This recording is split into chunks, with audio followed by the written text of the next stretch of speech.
Hello, my name is Allison Sinclair, and I am going to share with you a narrative titled Incidents in the Life of a Slave Girl. This narrative is written by Harriet Jacobs, also known in her narrative as Linda Brant.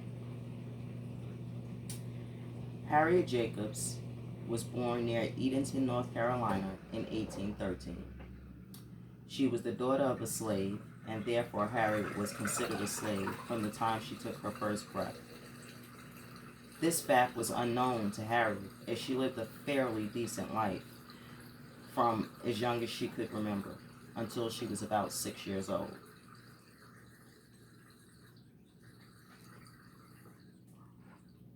At 6 years old, her mother died unexpectedly. She was left in the care of her mother's mistress. The mistress treated Harriet well, even taught her to read, write, and sew.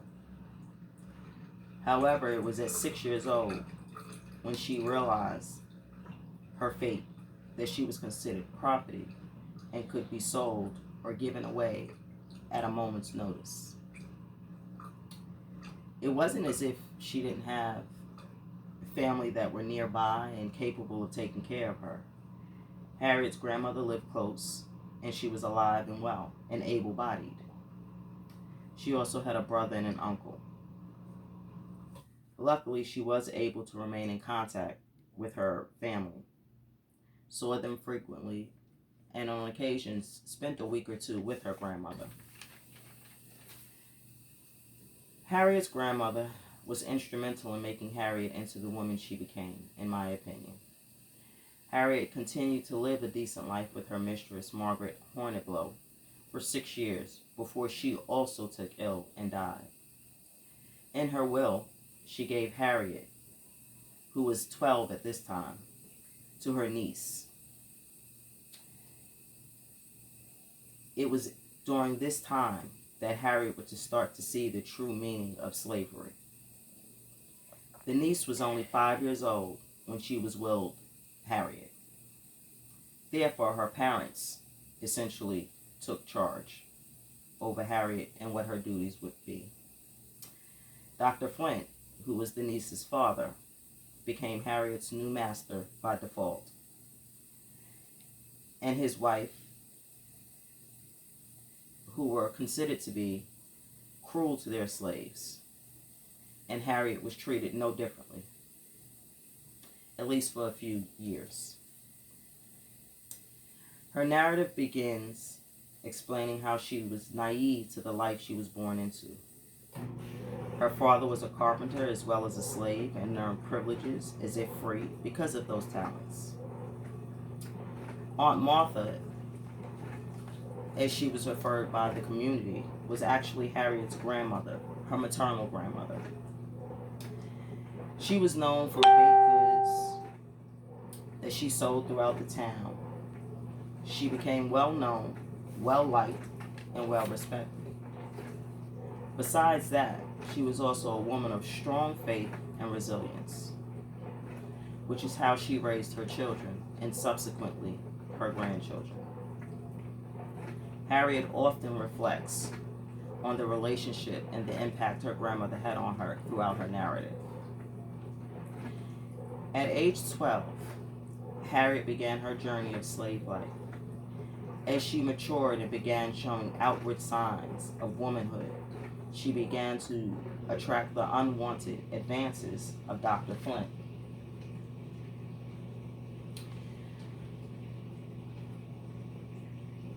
Unfortunately, this also brought increased hate and mistreatment by his wife, her mistress.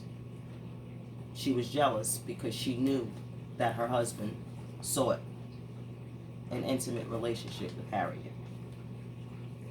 Harriet fought his advances, until at least age 16, at which she no longer thought that she would win that battle. She in turn gets into an intimate relationship with a white neighbor, referred to as Mr. Sands in the book, but also known as Samuel Treadwell, seen here. The two eventually had 2 children, Benny and Ellen. Harriet assumed the relation, their relationship would quell Dr. Dr. Flint's advances and even make him angry enough to sell her. However, he in turn sent her from the house to the field to work as a field hand, continued to rape and abuse her as punishment, and he also forbade her to marry the father of her children, Mr. Sawyer. He also threatened to send her children into the field and punish them with hard physical labor. Harriet hoped that Mr. Sands would be able to purchase their children. This was also forbidden in that moment. This was one of Harriet's greatest fears, and it was then that she realized she needed to run away. But she was also realistic and knew that trying to escape with 2 children in tow would lead to failure. Knowing that she needed to flee the plantation, she also refused to leave her children. With what could only be a considerable amount of courage and love, she decides to run away to a crawl space in her grandmother's attic on the very same plantation she was trying to get away from. This is the house here. For the next 7 years, Harriet stayed in a crawl space in that attic that was 9 feet by 7 feet by 3 feet, 3 feet being its highest point. For 7 years, she was unable to adequately stretch, stand up. She lived with rats who frequently ran across her as she lay in her makeshift bed. Her family and friends would secretly bring her food and water. The only fresh air she received was through a tiny crack in the wood panels in the attic. It was through this crack that she would also watch her children grow for 7 years, unable to touch them, unable to hug them, unable to let them know that she was watching over them, for fear that if she were caught, the punishment would be so severe for her and her children. It wasn't until 1842 that Harriet was able to escape this crawl space, unfortunately without her children. She escaped to New York by a boat and eventually became a nanny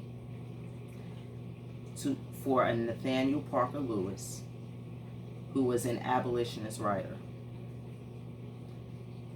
He helped her, and she would eventually be reunited with her children after some years of being employed for him.